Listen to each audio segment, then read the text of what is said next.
Boa noite, telespectador e telespectadora da TV Rio Branco. Mais Cultura está no ar e hoje eu trago para você aquelas pessoas que a gente pode dizer que é símbolo de resistência na área da cultura dos anos 60, 70, 80 e lá e vem. Vamos falar aqui com uma baluarte que é chamada de Silene Farias. Mas por que seu nome é Silene? Porque meu nome é Silene. Antes de ser Silene Farias, né? Eu sou Silene, o Dom Farias vem depois. Minha mãe lia livretos de cordel e tinha um que ela estava lendo, que era A Filha Boa e a Filha Má. Silene era a filha boa e Piula a filha má. E eu brincava com a minha mãe dizendo assim para ela: mãe, ainda bem que Piula não era a filha boa, senão eu seria Piula Farias. Mas essa história do nome. Minha mãe tem muita influência na minha vida, nas artes, meu pai também, porque eu sou Orives, e eu sou filha de 2 Orives. Meu pai, que já vinha com essa orivesaria, quando chegou do Juazeiro do Norte para o Acre, ele já era o Orives, e minha mãe aprendeu com ele e eu aprendi com a minha mãe. Meu pai também gostava de desenhar, era um desenhista. Inclusive, o teatro de Tarauacá tinha 2 araras belíssimas, conta a lenda, e eram feitas, desenhadas, bordadas pelo meu pai. Então, tem uma influência muito forte dessas 2 pessoas. E não tinha muita saída, né? Uma família de 9 filhos, estávamos cercados. Poucos escaparam da sina de ser artista. Alguém tinha que ganhar dinheiro, né? Mas a maioria foi para o campo das artes.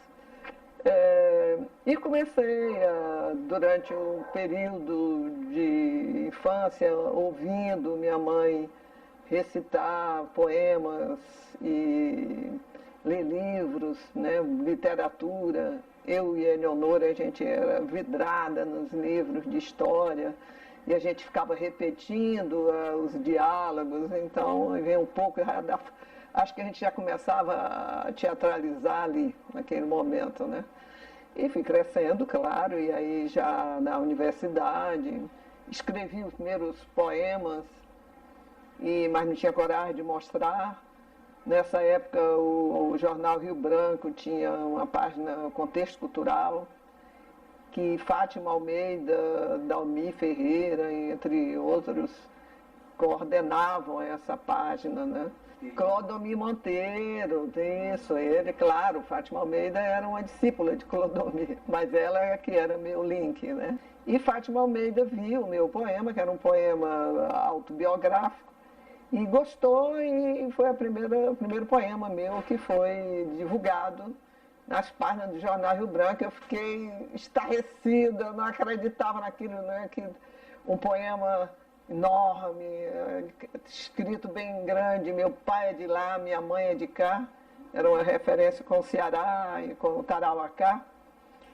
E eu fiquei muito sem graça, ao mesmo tempo muito emocionada, achando bom, mas sem graça, com medo de ter erros, enfim. Um poema que você estava se expondo, então, em termos de literatura e de poesia, na realidade, foi o meu primeiro poema publicado no Contexto Cultural, nas páginas do jornal Rio Branco, que faz muita falta hoje um jornal com essa proposta, né? Eu chegava de Brasília na década de 70 e Chico Pop me viu na rua, eu fazendo o meu estilo, na época, baby hippie, cabelo aqui, todo encaracolado, com sandália de couro, até hoje eu gosto de carregar um símbolo, mas nessa época carregava o símbolo da cruz de pendurado no pescoço, como diz o Raul Seixas, né? Mas era uma coisa assim de paz e amor, e tinha todo o estilo, né? Fita no cabelo, uma saia linda, toda matizada, feita, customizada, que, né, o hoje fala assim. E o Chico tinha um programa na Rádio Difusora, fez uma chamada, atenção Cinene Farias, onde se encontrar, sua presença está sendo solicitada aqui na Rádio Difusora Acreana. Então havia um hábito ainda de, quando não encontrava o remetente para suas correspondências, cartas, de deixar na rádio. Aí eles anunciavam e a gente ia lá pegar a correspondência. Eu achei que tinha sido alguma carta que estava por lá, pela rádio, fui lá. Era o Chico Pop, que bom que você veio, que maravilha, estou tão feliz que você veio atender meu chamado. Sim, mas o que é alguma carta? Não, eu preciso falar com você, não me diga não. O seu estilo é tudo que eu preciso. Ele fazia as festas pop e queria uma figura como eu para representar Jesus Cristo Superstar, que ele ouvia os discos, ele chegava com as novidades. O Chico Pop era o grande pessoa que ele trazia as novidades, era o Chico, musical principalmente. E aí o Chico, vamos ensaiar. Eu falei, mas Chico, eu nunca fiz teatro na vida, isso vai ser a primeira vez, mas vai ser bom. E eu era amiga do Chavantes, que era um radialista, que tinha uma voz muito bonita, eu era um locutor, era comentarista de futebol. Era meu amigo, gostava muito de dançar com ele dançava muito bem. E ele me acompanhou nesse dia na Rádio Difusora e botou a maior pilha em mim, né? Ah, vamos fazer sim, pode contar comigo. E o Chico ficou feliz, né? Tinha conseguido um aliado, né? E haja ensaiar comigo. E aí ele mesmo entrou falando a voz, fazendo aquela voz maravilhosa que ele tinha. E assim nós fizemos o primeiro espetáculo, belíssimo, com luz negra, eu vestida toda de branco, com um turíbulo na mão. Aquele salão de Rio Branco ficou imenso, que eu não conseguia chegar ao final dele. E alguém gritou lá no meio do salão, olha a alma, né? Ah, aquilo me deu um frio na espinha, mas segui. E aí fui batizada pelo Chico Pop, no palco do Rio Branco Futebol Clube. Gregório, que sempre aparece nas nossas narrativas, né? Naquela época eu lembro a música que estava pegando muito a rapaziada mais cabeça, era Salve, como é que vai? Amigo, há quanto tempo? Um ano ou mais. E eles interpretavam isso, cantavam no palco, e era uma coisa muito forte, mexia com a gente. Gregório com uma roupa, um colante, assim, que ele vinha tudo super moderno, Rio de Janeiro, né? Rio de Janeiro aqui, nos palcos do Cine Rio Branco. E aquilo eu achei muito bonito. Aí depois veio e fez umas oficinas, que eu, inclusive, não participei diretamente, mas fiquei olhando por ali, mas para ver o que era aquilo mesmo. Um laboratório, famoso laboratório pela primeira vez, então ficava repetindo aquelas coisas. Uma novidade, o laboratório teatral. Na UFAC, aí já um período com Keila Diniz, Kleber Barros e fizemos um trabalho, era a Via Látex, aquela saga do seringueiro saindo do seringal, sendo expulso de suas terras. E aí foi chegando, o movimento foi aumentando com os grupos de teatro. Daí partimos já para a Arena do Sesc, com os trabalhos de teatro relâmpago, teatro reportagem, denúncia, denunciando as invasões, né? Aí um teatro mais engajado, um teatro mais... um teatro de denúncia mesmo, né? Que inclusive a Polícia Federal ficava nos cercando por conta disso, né? E paralelo a esse trabalho de denúncia, né? Eu fiz junto com o Saci, para o Fantasminha, vamos dizer, para aliviar a barra, né? Que era um teatro infantil, junto com o Jorge Carlos, né? Leonora e Bruxinha, minha mãe, Cícero. E eu fiquei mais na produção, assistente de direção e tal. Foi muito bom fazer aquela produção, né? E a segunda melhor produção, assim, de bilheteria, de satisfação, no trabalho completo, foi As Aventuras de um Diabo Malandro, que fez a cabeça de todo mundo na época, né? Inclusive, a primeira vez que nem conhecia o Alberto Rocha, nem ele me conhecia, ele participava do Grupo Semente, lá pelo Teatro Horta, e ele fez uma matéria, ele assinava Alberto Rocha, falando do trabalho, né, e da minha participação, que eu fiz o Capitolino, né? E de música de Keila Diniz, uma coreografia do Jonathan Tavares, brilhante também, e uma cenografia de Edunira Seff, né, com iluminação muito, muito bom, muito bonito também. Essa peça marcou época, muito bom. E daí fizemos mais coisas, como Verde que te quero vivo, também sempre nessa pegada da luta pela preservação da floresta, da nossa vida, da nossa identidade, da nossa, enfim, forma de viver, né, na nossa terra, né? E fiquei durante um período muito grande da minha existência trabalhando com a federação. Nós trouxemos profissionais de todo tipo para o teatro, e o teatro de boneco pegou uma força que eu também nunca tinha feito. Terminei participando de oficinas com pessoas como Tácito Borralho, a primeira oficina. Eu era presidente, trouxe o Tácito para cá, mas nem ia participar da oficina. Mas como não tinha muita gente para participar, aí o Tácito me pegou pelo braço e disse: presidente, a senhora tem que dar exemplo, venha fazer a oficina. E me transformou numa bonequeira que eu sou até hoje. Depois a Fernando Augusto veio, que é um pernambucano, trouxe um espetáculo belíssimo do Mamulengo Sorriso. E aí já comecei a participar de cursos fora, nos encontros da Confenata, uma confederação de teatro que tinha uma capilaridade fantástica nesse país. Nessa Confenata abrigava ali todas as tendências mais à esquerda, e as brigas eram intermináveis em nossos conselhos e nossas assembleias. E via o sol nascer e era fantástico. O Babi, meu irmão, chega com o sonho que me viu criando um folguedo, e que era lindo o folguedo, e eu estava na iminência de sair daqui. Eu acho que ele sonhou, era uma forma de me segurar aqui na terra amarra um pouco. E aí, enfim, vamos criar esse folguedo. Sim, eu antes tinha dado a ideia do Jabuti, porque ficou na minha cabeça a música da Teté cantando com o Gregório. Jabuti sabe ler, não sabe escrever, trepa no pau e não sabe descer.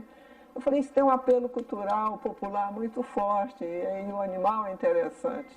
Ele tem muitas histórias, o Jabuti. E nesse ano tinha tido uma queimada muito forte, 2005. Morreram milhares de jabutis. Aí eu cheguei e falei, jabuti. Aí, mas jabuti é muito pesado. Pesado é o bicho, mas o folguedo é leve. E aí, daí para frente foi um abraço, que os meninos compositores, inventores, inventivos, criativos, Babi, Cícero, César, né? E aí partimos para compor. Mais na frente convidei Bruxinha, fizemos uma composição junta, Keila Diniz junto comigo, eu adoro compor junto. Sem parceria eu não funciono, eu só funciono com parceria e deu certo. Aí o Jabuti está aí. E acho que vai viver por todos os séculos e os séculos e os séculos. Estou há 6 anos fora de Rio Branco. Estou morando no interior do Goiás, um lugar chamado Olho d'Água, que tem um apelo cultural muito interessante. Só bonequeiro tem 5, 6, para vocês terem uma ideia. E bonequeiros interessantes lá. Chico Simões, com quem eu aprendi muita coisa também. E artesanato, e eu faço também, então hoje eu tenho uma referência no Goiás, porque eu faço as marionetes de Buriti, enfim, a gente fica lá numa vida de aposentado, para não parar de brincar, brinco na feira de troca, só brinco perto de casa agora também, nada de ir para grandes festivais, nada disso. E vim numa proposta também de ajudar o pessoal do CATAC a lançar o filme Daqui Onde Estou, Dá Pra Ver o Brasil, que é um trabalho fantástico, de 20 anos de CATAC, do Centro de Antropologia, do Teatro e do Cinema. É uma rapaziada que vem depois do nosso movimento de Federação Teatro, 20 anos depois exatamente, que a FETAC tem 40 anos e o CATAC tem 20, e isso para mim é muito significativo. E eu acho que o Acre, Rio Branco, eu não sei, não posso falar muito como é que está vivendo esse momento, mas teve já grandes movimentos, não só nas décadas de 70, mas como também em 2001, com esse movimento do NEC, do Núcleo Estudantil, né, de Cultura. E vamos torcer para que esse país se erga, se revire todo pelo avesso, chega, nós merecemos a felicidade. Obrigada, Adalberto.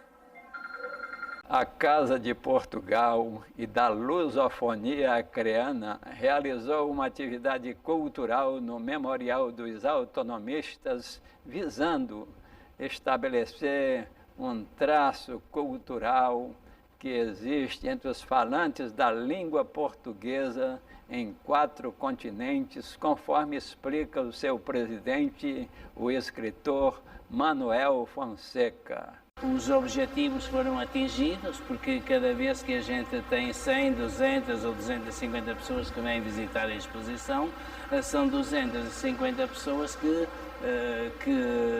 tomam conhecimento da importância da lusofonia. Este ano são os 200 anos da independência do Brasil e automaticamente há eventos em todos os estados do Brasil. Foi por essa razão que tivemos a visita do cônsul de Portugal da região norte, de maneira a valorizar mais este evento. Mas todos os estados brasileiros estão a fazer essas atividades. E então o cônsul de Portugal tem esse projeto de vir uma vez por ano aqui no Acre, de maneira a facilitar a vida dos portugueses e dos luso-brasileiros, tanto renovar passaportes como dar informações sobre como obter a cidadania, etc, etc. Porque um dos projetos que tem a Casa de Portugal e da Lusofonia do Acre é de trazer todos os estados do norte do Brasil a um encontro aqui no estado do Acre. Só que esse encontro não pode ser organizado somente pela Casa de Portugal e da Lusofonia, tem que ser organizado também e com a Prefeitura e mesmo com o Governo do Estado, porque eu tenho a certeza que esses portugueses e lusodescendentes podem trazer negócios para o estado do Acre, haver uma maior transversalidade entre o Acre e todos esses estados do norte do Brasil. Atualmente há negociações a nível da CPLP, que são os países de língua portuguesa, ou seja, Portugal vem de assinar, o Presidente da República vem de assinar um decreto que permite a todos os brasileiros que estão em Portugal de poderem dirigir em Portugal com a carteira brasileira. Quer dizer que enquanto essa carteira for válida, eles não necessitam de tirar uma carteira portuguesa para dirigir, a própria brasileira é aceita. Isso faz parte dos novos acordos que existem. Mas existem acordos entre a CPLP, de maneira que seja facilitada a vida de todos os cidadãos que sejam de Angola, de Moçambique, Guiné, Portugal, Brasil, etc., a que possam ir de um país para o outro com mais facilidades administrativas. Porque eu apercebi-me que muitos jovens aqui que são de descendência de Portugal e que não tão pouco sabem, quando se chamam Viana, Ferreira, Pereira, Oliveira e Albuquerques e etc., que não sabem que esse sobrenome que vem de Portugal. E com estes eventos, esses jovens reencontram as suas raízes. Porque é muito importante um jovem saber se tem raiz daqui ou dali, porque com as raízes de Portugal, para eles tudo é facilitado para irem para Portugal e mesmo para obterem a cidadania portuguesa. A partir do momento que tem pai, avô ou bisavô português, já é uma condição para que eles possam obter com mais facilidade essa cidadania. Eu agradeço também a toda a equipa da diretoria da Casa de Portugal, porque todos eles fazem um bocadinho e o bocadinho de cada um transforma-se em muito, e isso é importante. Por isso eu agradeço a todos aqueles que me permitem de divulgar a lusofonia e os nossos eventos. O conjunto de todos é que fazemos um grupo que é sólido, e mesmo com as dificuldades que encontramos, nós continuamos o nosso objetivo, que é a lusofonia. No Teatro Hélio Melo, o evento foi encerrado com um sarau com a participação de importantes poetas do Acre e que o Mais Cultura vai exibir no próximo programa. Agora vamos mostrar um símbolo de simplicidade, dotado do espírito da união e do padrão vivenciado pela família Mesquita. O meu nome é Paulo, eu tenho 32 anos. Eu nasci no Rio de Janeiro, né? Sou uma das poucas pessoas da família Mesquita que nasceram fora do Acre. Minha mãe é lá do Acre e eu nasci no Rio de Janeiro em 1990. Fiquei lá até pelos meus 2 anos de idade, até meus pais se separarem e a minha mãe não tinha condição de morar lá mais no Rio. Eu tive que voltar para o Acre, né? Eu voltei para o Acre com a minha mãe e morei lá aqui no Acre durante 4 anos, de 92 até 96, quando eu tive que me mudar definitivamente para o Rio devido a um problema de saúde que eu tenho, que não me permite morar aqui no Acre, né? Então, mas estou sempre aqui, estamos sempre visitando, e foi nesse período, desses 4 anos, que eu conheci meus tios, grande parte deles, conheci meus primos também, alguns eu até cresci junto com eles, né, durante o período que eu estive morando aqui. E o que acontece? Foi nesse período que a minha mãe me ensinou, deixou um grande ensinamento, na verdade, né? Que foi o valor de uma família tem, né? Uma grande utilidade uma família tem. Você nunca vai estar sozinho enquanto você estiver com a sua família. Se você estiver com ajuda, se você estiver precisando de ajuda, sempre vai ter alguém que vai poder, com quem você contar. Ou seja, você tem muito mais uma rede de contatos maior. Você vai poder ajudar alguém também vai poder te ajudar. Então você nunca vai estar sozinho. Então foi nesses 4 anos, eu ainda muito novo, né, de 2 a 4 anos que eu morei aqui no Acre, eu aprendi aí o valor da família, né? O quanto que uma família pode ser valoroso aí para a vida do ser humano. Ao amor, como algo divinal, nenhum obstáculo prevalece em toda a sua sublimação. Embora em tempos tão conturbados, ele prevalece e acontece, e ainda com muito mais força nos escritos românticos e inspiradores de um poeta. Eu te busco como um deserto de muitos braços, pois que há em mim uma sede que nunca se acaba, cujo desejo assim somente propaga e ganha força cada vez que apressa os passos. Bem, ficaram curiosos, né? Querem saber quem eu sou? Eu sou Alessandro Borges, mais conhecido como um poeta da Baixada.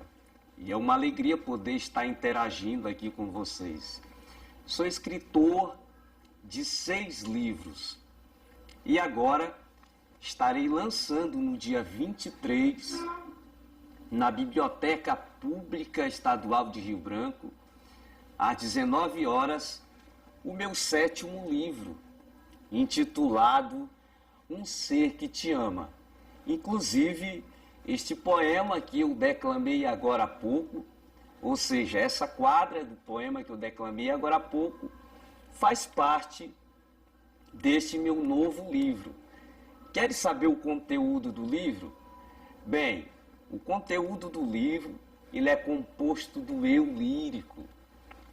Muito bem, escrevi esse livro fazendo alusão à mulher amada.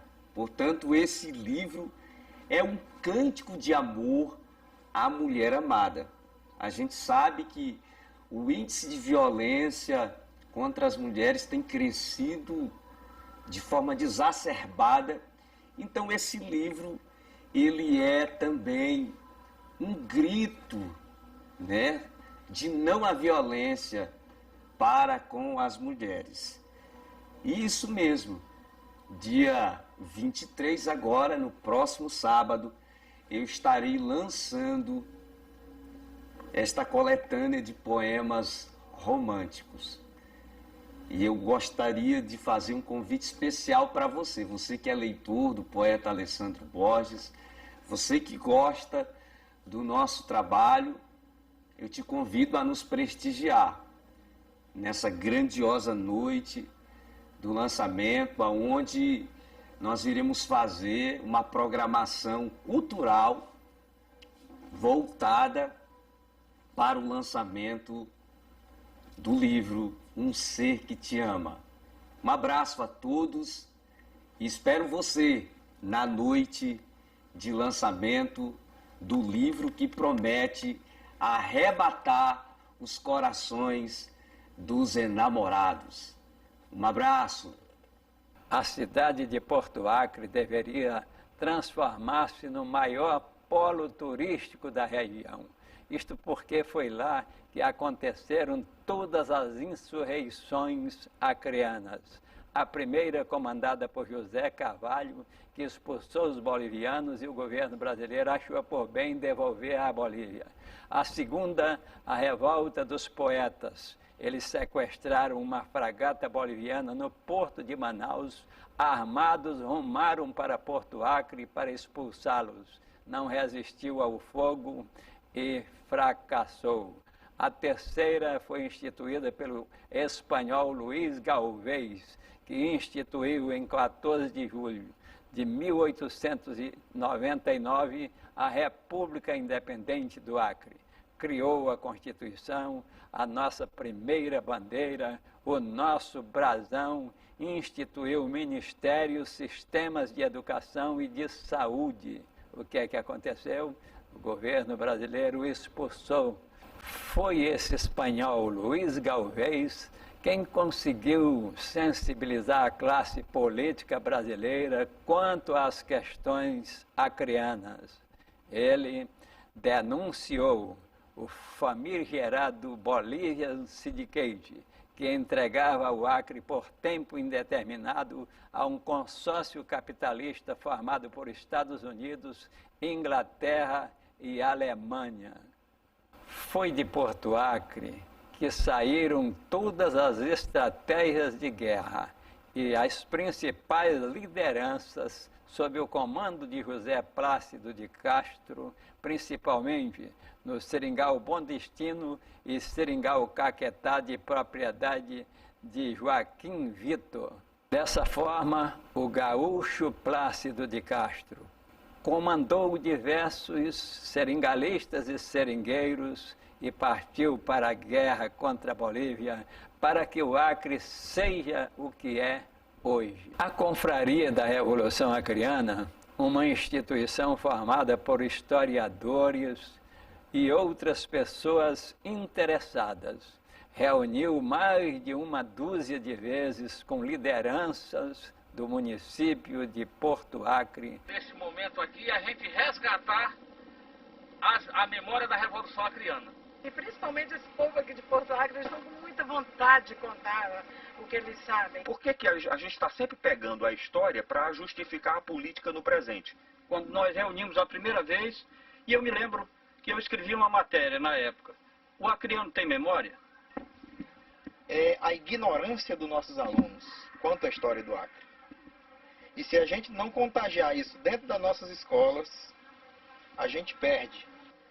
Que ela é real, uma cultura que ela tem como crescer, que nós temos a obrigação de não deixar morrer. Ou seja, pessoas que têm direitos também a ter uma memória, que é uma outra discussão, que faz parte do processo de construção de uma história diferenciada e um desafio também para a confraria, né? Então, para mim é histórico duas vezes, porque pela primeira vez se comemora o 14 de julho aqui em Porto Acre, onde tudo começou. E a Câmara Municipal instituiu uma lei tornando o dia 14 de julho feriado municipal em Porto Acre. E o Mais Cultura desta noite fica por aqui. Prometemos um encontro com você na nossa reprise domingo, 8h30 da noite, aqui pela TV Rio Branco. Um sono tranquilo para todos vocês, na companhia do nosso amado Jesus, e até a próxima.